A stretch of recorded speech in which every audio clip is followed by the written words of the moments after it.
Golf Central on YouTube, brought to you by Apex Irons from Callaway. Hello, I'm Anna Whiteley and welcome into Golf Central on YouTube. The big news today, Mike Whan has been named CEO of the USGA, the 8th top executive in USGA history. He'll be taking over from Mike Davies. And Whan will join the USGA in the summer, and the CEO is in control of all core functions and essential programs of the USGA, along with all human and financial resources. Whan spent the last 11 years as the commissioner of the LPGA, the longest-serving commissioner in the tour's history. He increased the amount of tournaments played and nearly doubled the purses.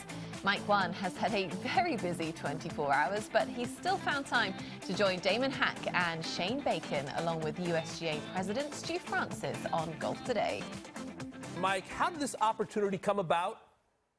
Well, I got a phone call. Stu and I talked about late November of last year, kind of just a one-off phone conversation. And actually, it's one of those things where I asked myself, if I'm still thinking about this a couple of days from now, then I'm probably onto something. I had called my board chair actually before I even had the conversation with Stu and said, the fact that I'm even interested in having the conversation tells me it's time. I had one conversation with the selection committee December-ish.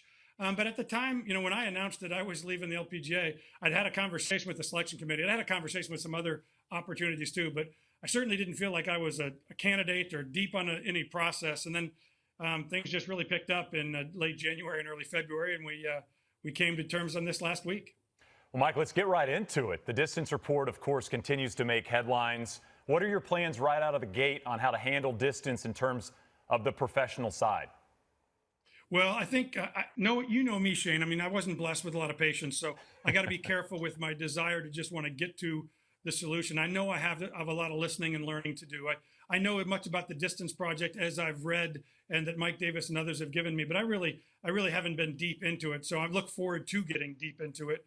One of the things I do know is I think one of the things that makes golf special is the hundreds of millions of dollars spent on R&D to create excitement and innovation, get players excited, fans excited, and we certainly don't want to be the USGA that puts this big damper on all that and kills innovation. So I've spent enough time in the equipment side to know that whatever standards are set, whatever changes in standards come about, the next morning 1,000 engineers will wake up and figure out how to push the envelope within those new standards. And quite frankly, the game needs that, wants that. It's what makes us exciting. Well, Mike, one thing you did very well at the LPGA was really articulate a vision. You wanted to bring big-time events to that tour. How would you describe your vision for the USGA?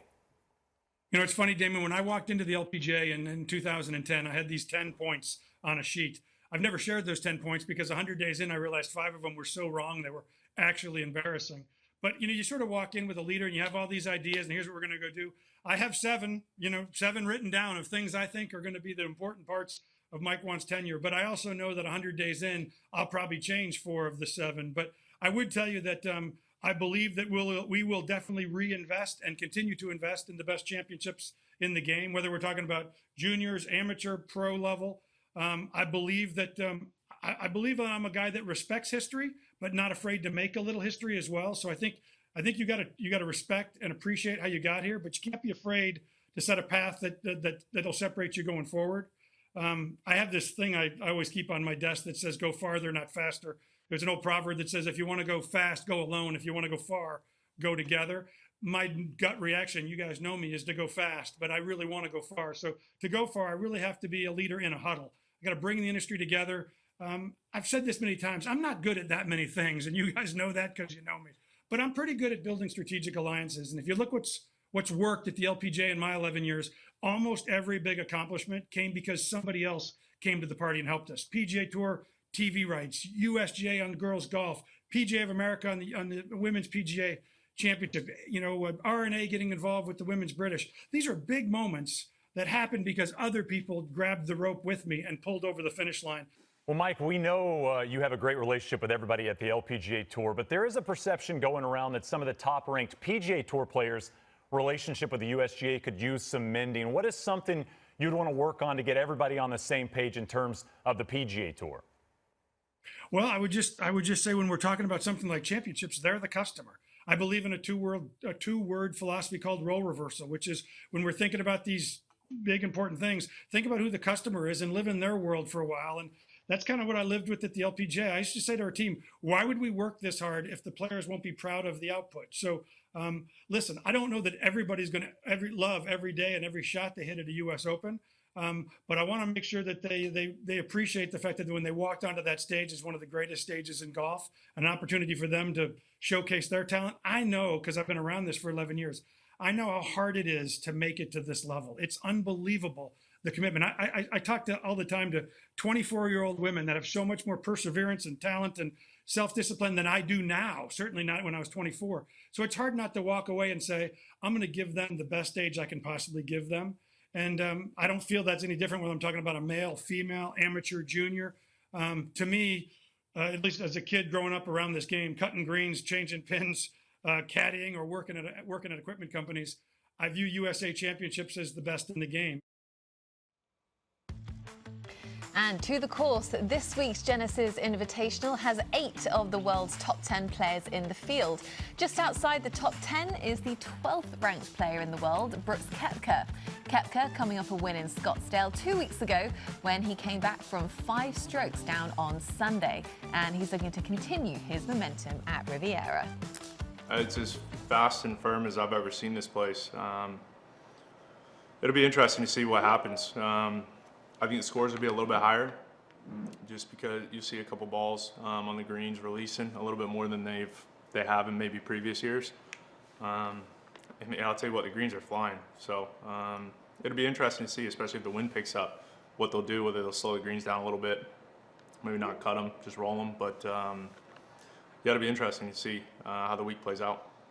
Yeah, it's been really good. I felt like that was the one thing I was lacking, just being in that that competition, that atmosphere of having the chance to win again and get the juices flowing, I guess, a little bit. That was the one thing I thought for me was lacking.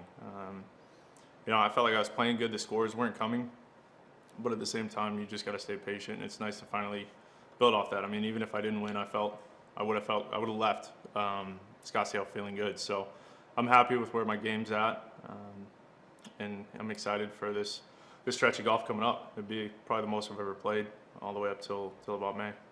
I mean, I hope so. I think that's something we're all looking for. Yeah, I don't know him personally. I just found the news out maybe 5-10 minutes ago.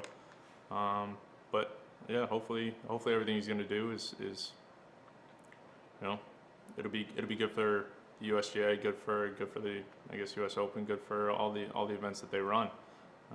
It'd be nice to get to meet him here, hopefully soon. All right, well, let's take a look at one of the featured tee times on Thursday. They tee off just a little bit before 3 p.m. You've got the world's number 3 ranked player, Justin Thomas, alongside the 4th ranked player, Xander Schauffele, and the 12th ranked player in the world, Brooks Koepka. And Koepka won the Waste Management Phoenix Open just 2 weeks ago after missing the cut in his first 2 PGA Tour appearances of the year. So lots of star power later in the afternoon. So let's see some more tee times for you to keep an eye on Thursday. A group of previous winners at Riviera, including the defending champion Adam Scott, looking for his 15th career PGA Tour win. Dustin Johnson teeing off with him as well, as is Bubba Watson, who won the Genesis Invitational in 2018.